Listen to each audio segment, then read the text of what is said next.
All right. Now, at this point, we have, in video one, we read and responded to Mr. Conant's nice email. We also went over the importance of email subjects. So if you notice, now that we've responded to Mr. Conant's email, it's no longer in bold. It is just simply, well, I guess the opposite of bold would be normal. So let's take a gander at what Mr. DeCola sent to us. The subject says an answer from last class. I'm curious what that means.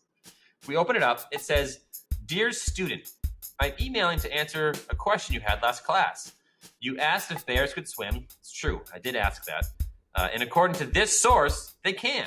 Wait a minute. What do you mean? What does he mean, this source? This is a link. Holy guacamole. We can tell that it's a link because it's underlined and blue. And when I scroll over it, the mouse changes. I hope this clarifies your inquiry. Have a great day. Well, let's check if the link actually works. I'm curious if bears can swim. Click on the link. 5 surprising facts about bears. They have no trouble swimming across rivers or lakes. Oh my goodness gracious, Mr. DeCola, that's an amazing fact. Thank you for including this link in the email to me. Now, let's see. Is this representative of the subject? He said it was an answer from last class. Oh, and in fact, it is. He answered a question. He answered that bears can in fact swim. And instead of just saying he can do it or that bears can swim, he gave us a source. That's amazing. How do we do that? Let's take a gander at how to compose one ourselves. In the top left-hand corner, let's click on Compose. At this point, you can now be joining me in doing this work. in doing this work. Let's send one to whoever your homeroom teacher is. So if your homeroom teacher is Miss Chisel, you should send one to Miss Chisel. If your homeroom teacher is Mr. Dunleavy, you should send an email to Mr. Dunleavy. Same thing goes for whoever your homeroom teacher is.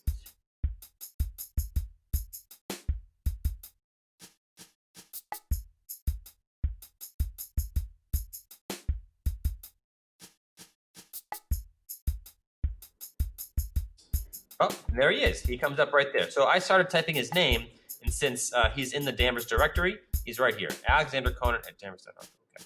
Subject. Big news about Gmail. Now, because of that subject, he'll be able to know what the email contains, which is wonderful. What I should not have written is then Gmail is fun. It's true.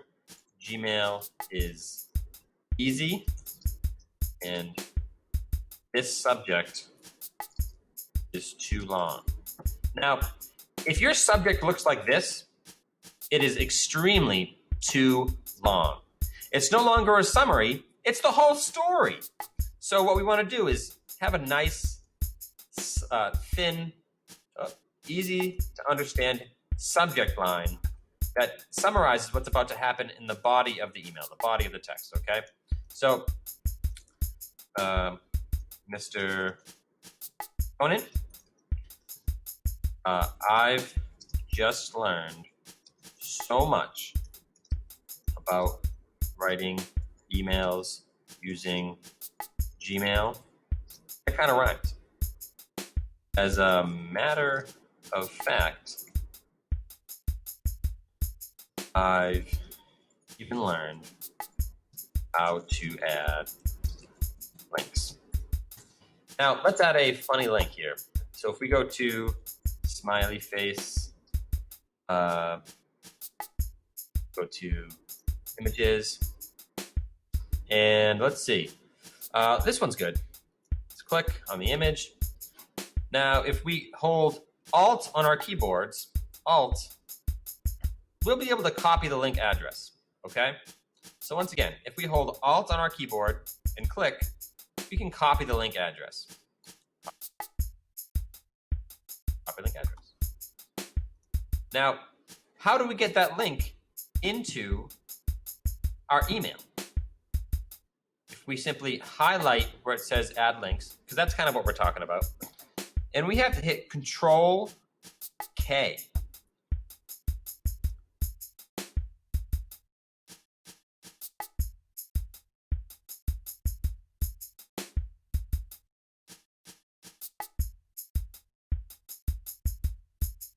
Control K. So it's going to say add links, and we're going to hit Control V to paste in the URL.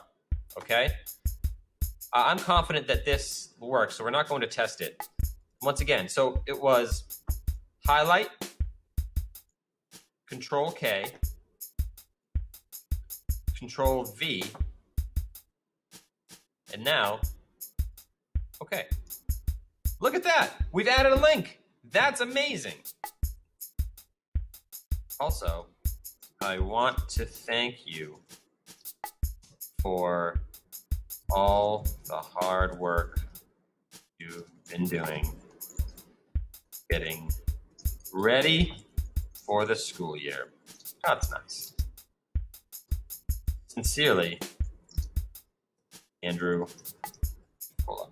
Now, your email should look just like this. You should have a recipient to whoever your homeroom teacher is. Your subject should say big news about Gmail.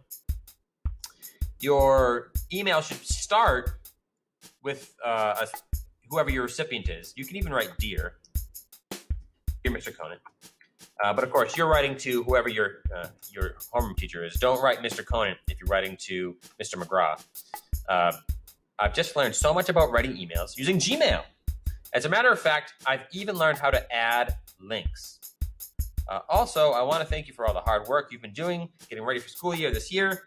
Sincerely, make sure you write your name and not my name. And then send.